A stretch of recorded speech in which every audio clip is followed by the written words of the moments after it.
সুদূর চীন থেকে ফের একবার প্রেমের টানে বাংলাদেশে ছুটে এসেছেন এক চীনা যুবক।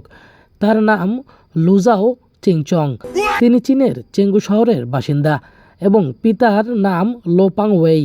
তার ভালোবাসার মানুষটি হলেন ভোলার তরুণী ফেরদৌসী, যিনি ভোলা সদর উপজেলার শিবপুর ইউনিয়নের কালীরকৃতি গ্রামের আমানুল্লাহর মেয়ে। এর আগেও ভোলার ভেলুমিয়াতে একই ঘটনা ঘটেছিল। এক চীনা যুবক এসে ভোলার ভেলুমিয়ার এক তরুণীকে বিয়ে করে চীনে নিয়ে যায়।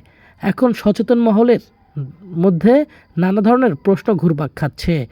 এই যে মেয়েগুলোকে চীন থেকে বিভিন্ন অপরিচিত যুবক এসে বিয়ে করে নিয়ে যাচ্ছে, এই মেয়েগুলোর ভবিষ্যৎ কী রকম হতে পারে? তারা কি নিরাপদ থাকবে অদূর ভবিষ্যতে, নাকি তাদের জীবনে নেমে আসবে অন্ধকার এক ছায়া? তাই এবার চীনা যুবকের সাথে আমাদের ভোলার কালীরকৃতির মেয়ে ফেরদৌসীর বিয়েতে অসংহতি জানাচ্ছে সুশীল সমাজ। এছাড়াও এলাকাবাসীর মধ্যে নানা ধরনের চাঞ্চল্যের সৃষ্টি হয়েছে।